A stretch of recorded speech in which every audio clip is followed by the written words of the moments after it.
2017 में एक ऐसी अफवाह काफी तेजी से उड़ती है जिसकी वजह से देश के अंदर कई शहरों और गांवों के अंदर लोगों ने 2-3 महीने डर के साए में गुजारे। नाम था चोटी कटवा चुड़ैल।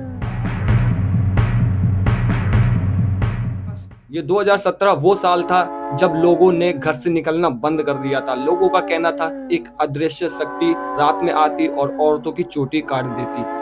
लोगों के मन में इतना डर बैठ गया था कि उन्होंने सोना छोड़कर अपने अपने एरिया की जक्कर रखवाली की, लेकिन नतीजा वही, कोई अदृश्य शक्ति आती और किसी न किसी की चोटी काट देती। ये सिलसिला लगभग 1 से 2 महीने तक ऐसे ही चला और लोग डर के साए में जीते रहे। काफी सारे लोगों का कहना ये था कि ये एक चुड़ैल का काम है और काफी सारे लोग ये मानते थे ये सिर्फ एक अफवाह है। और 2017 की वो घटना अभी तक एक रहस्यमय घटना बनी हुई है। आपको क्या लगता है, ये वाकई में किसी चुड़ैल का काम था या जस्ट एक अफवाह? कमेंट बॉक्स में जरूर बताना और ऐसी डेली और वीडियोस के लिए चैनल को सब्सक्राइब करके वीडियो को लाइक करना। मिलते हैं और नेक्स्ट वीडियो में।